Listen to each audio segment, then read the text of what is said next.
कराची में ये मेरा तीसरा सोलो शो है। मेरा नाम जी आसिम अमजद है और मुझे कोई आलमोस्ट 26 ईयर्स हो गए इस पेंटिंग की फील्ड में। I am the member of Punjab art council, national council of arts. Karachi के अंदर ये मेरा तीसरा शो है। पहला शो मैंने 2008 में शकील इस्माइल आर्ट गैलरी में किया था। कराची के बहुत वेल नोन आर्टिस्ट हैं। दूसरा शो मैंने आज से कोई 3-4 साल पहले ओशन आर्ट गैलरी में किया था और ये तीसरा सोलो शो है कराची में। लाहौर में तो खैर मेरे शोज़ होते रहते हैं, ग्रुप शो भी होते रहते हैं और सोलो भी होते रहते हैं। इसके अलावा मैंने मुल्क से बाहर भी शोज़ किए हैं। मैंने इटली में किया है फ्लायर आर्ट गैलरी में, और यूके में किया है ब्रिकलिन गैलरी में, इंडिया में किया है आकृति आर्ट गैलरी कलकत्ता में। तो आर्ट जो है ये मेरा मेजर पैशन है, बल्कि समझ लें मेरी मेजर आइडेंटिटी है। तो ये जो मौजूदा शो है बुनियादी तौर पे ये जैसे मैंने अपने आर्टिस्ट स्टेटमेंट में लिखा भी है कि ये बेसिकली रेप्ड एथिकल वैल्यूज़ को पेंट किया गया कि मैंने वो पेंट किया है जो मेरे अंदर था और जो मेरे अंदर है। लोगों को आर्ट के अंदर सब्जेक्ट तलाश करने पड़ते हैं। मुझे कभी भी ये प्रॉब्लम नहीं हुई कि सब्जेक्ट मेरे अंदर था। जब मुझे आर्ट आज से 25-26 साल पहले नहीं भी आता था तो उस वक़्त भी सब्जेक्ट मेरे अंदर था और मुझे पता था कि मैंने क्या पेंट करना है। तो मैंने रेप्ड एथिकल वैल्यूज़ को पेंट किया है और मैं इस माशरे का एक रेप्ड पार्टिकल हूँ।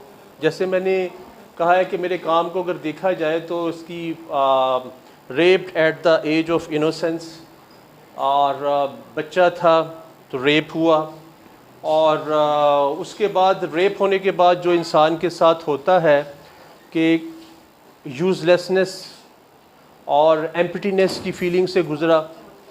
ये मेरा सेकंड फेज़ था। मुझे ऐसे लगा कि I am a useless person, I am a totally empty person, मुझे अपनी ज़िंदगी को ख़त्म कर लेना चाहिए। और लेकिन मेरी माँ जो थी वो बड़ी एक मज़बूत औरत थी और मैं समझता हूँ कि मैं अगर ज़िंदगी को कंटिन्यू रखने में कामयाब हुआ तो अपनी माँ की वजह से। तो हमारे घर में तलीम का बहुत रुझान था और मैंने 3-4 साल के लिए तलीम छोड़ भी दी जब मैं FSC में था। तो उसके बाद फिर मैंने सफ़र जारी रखा अपनी माँ की वजह से। तो उसके बाद मेरे एक भाई का बहुत अहम रोल है। उसके बाद मेरे दोस्तों का, मेरे साथ मेरे दोस्त आज सनाउल्लाह तशरीफ़ लाए हैं, इनका बहुत अहम रोल है। मेरे भाई सुहेल अमजद का बहुत अहम रोल है। यानी कि अपनी ज़ात को तीसरा जो मेरी ज़िंदगी का फेज़ है, जो मैंने रिकन्स्ट्रक्ट किया अपनी ज़ात को यूज़लेस होने के बाद, वो इन लोगों की बेस पे किया है। जिसमें मेरे टीचर्स आते हैं, सीनियर टीचर्स आते हैं, इकबाल हुसैन साहब आते हैं, जिसमें मेरे डॉक्टर एजाज़ अनवर साहब आते हैं, जिसमें मुस्तफ़ा साहब आते हैं, जिसमें मेरे दोस्त सनाउल्लाह हलाज आते हैं, मेरे बड़े भाई सुहेल अमजद आते हैं, मेरी माँ सलीम कौसर आती है। ये सब वो लोग हैं जिन्होंने मुझे रिकन्स्ट्रक्ट करने में मेरी हेल्प आउट की। और साथ साथ मैंने साइकोलॉजी का स्टूडेंट रहा। मैंने साइकोलॉजी की तलीम हासिल करता रहा, साथ साथ आर्ट की तलीम भी हासिल करता रहा।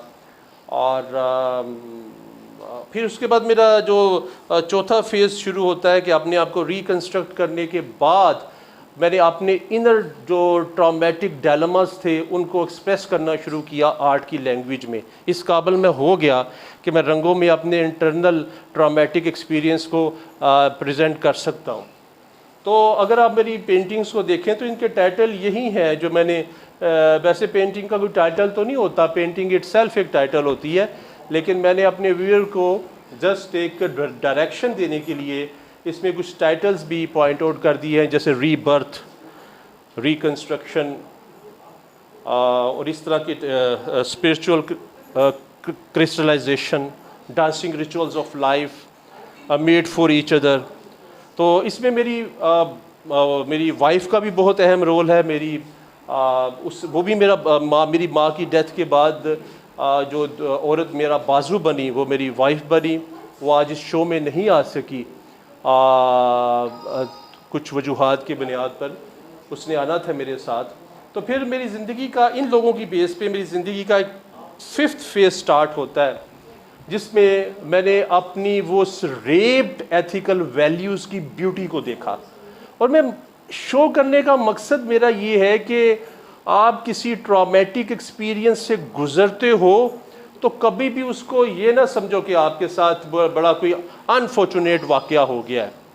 अल्लाह ताला किसी के अंदर से कुछ निकालना चाहते हैं, कोई ब्यूटी, तो उसको किसी ट्रॉमेटिक इवेंट से गुजारते हैं और फिर उस ट्रॉमेटिक इवेंट को एब्जॉर्ब करने का हौसला भी अल्लाह ताला देते हैं और फिर इस ट्रॉमेटिक इवेंट को रिफ्लेक्ट करके लोगों के सामने प्रेजेंट करने का हौसला भी अल्लाह ताला देते हैं। तो मैं समझता हूँ कि ये मेरी ज़िंदगी के 5 फेजेस हैं जो मैंने इन 20 पेंटिंग्स के अंदर डिपिक्ट किए हैं। और महरीन इलाही साहबा जो है, जो इस गैलरी की कुरेटर हैं, और मैं इनका बहुत शुक्रगुज़ार हूँ कि उन्होंने मेरी ज़िंदगी को, ये मेरी पेंटिंग्स नहीं है, ये मेरी ज़िंदगी है।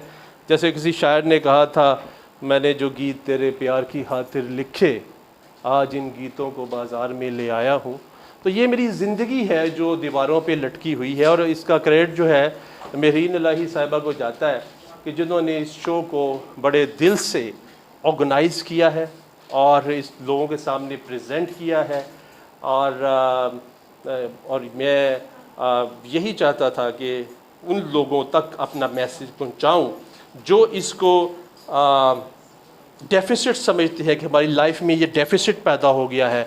कोई ट्रॉमेटिक एक्सपीरियंस किसी भी किस्म का हो सकता है। इस ट्रामा जो है वो बेसिकली इंसान को खूबसूरत बनाता है, और ट्रामे से ही इंसान इनोवेशन करता है।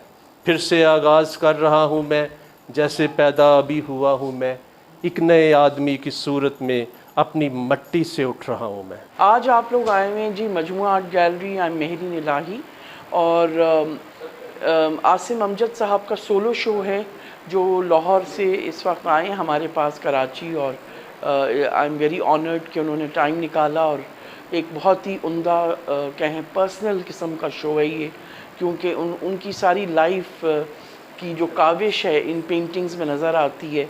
और अगर आप देखें तो उसमें फिगर्स भी हैं, एक सर्चिंग फॉर आइडेंटिटी का सीन है, गोइंग थ्रू द केओस, जैसे ज़िंदगी में बहुत सारी केओटिक चीज़ें आजकल हैं, क्योंकि मुख्तलिफ अगर हालात देखें हम लोग भी एक तरह से सर्वाइवल के लिए बहुत से लोग लड़ रहे हैं, क्योंकि कभी डॉलर्स की प्राइसेस ऊपर नीचे होती हैं, कभी फूड आइटम्स के लिए। तो एक कॉमन मैन की भी स्ट्रगल नज़र आती है इसमें, एक इंटेलेक्चुअल की भी आती है और एक आर्टिस्ट की भी आती है, और एक कह लें जनरली एक searching for a better tomorrow कह सकते हैं इसको। तो वो स्ट्रगल का जो एलिमेंट है ना वो बड़ा क्लियर है इसमें। और मज़े की बात है, मैंने अभी बात भी की इनसे, तो मुझे लग रहा था कि ही डजंट यूज़ क्या कहते हैं ब्रशेस सो मच, और इन्होंने उसको बिल्कुल कहा मुझे कि मैं उंगलियों से काम करता हूँ और नाइफ से। सो एक एक पेंटिंग अगर आप देखें तो बहुत डीप है, it's very profound, and he seems an artist who keeps painting throughout the night, which I forgot to ask him, but I have a very strong feeling that he does that. तो एक एक painting मुनफरिद है, और उससे आपको अंदाज़ा होता है कि जो आर्टिस्ट है ना, जो ट्रू आर्टिस्ट, वो अपने दिल से ही पेंट करता है। वो किसी के कहने पे नहीं करता, किसी के ऑर्डर के लिए नहीं करता, किसी के घर से पेंटिंग मैच करने के लिए नहीं करता। जो दिल की पेंटिंग होती है वो खुद ही नुमाया नज़र आती है, एंड इट शोज़ हिज कह लें हिज आर्ट। तो ये एग्ज़िबिशन आज शुरू हुआ है 20th को, और 2 हफ्ते चलेगा। मैं रिक्वेस्ट करती हूँ to all the art lovers, to people who students of art, that they must come and see artist जो कराची के हैं, क्योंकि कराची में लगा हुआ है, ज़रूर आएँ।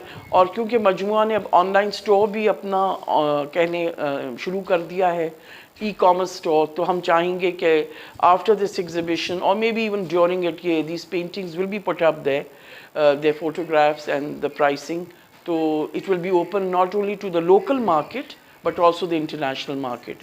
तो ये एक अच्छी चीज़ हुई है और हम इस पे इस वक्त लगे में काम कर रहे हैं। तो ये आसिम अमजद को I am also wishing him lot of success and that his paintings are not only कह लें पसंद की जाएँ सिर्फ पाकिस्तान में ही नहीं बल्कि मुल्क से बाहर। And I am sure Lahore में रहते हैं तो अब तक तो बहुत सी पेंटिंग्स बाहर मुल्क भी इनकी जा चुकी होंगी। बहुत बहुत शुक्रिया। आप सब नाज़िम बात की न्यूज़ को लाइक कीजिए, कमेंट कीजिए, शेयर कीजिए एंड सब्सक्राइब कीजिए। Thank you, welcome.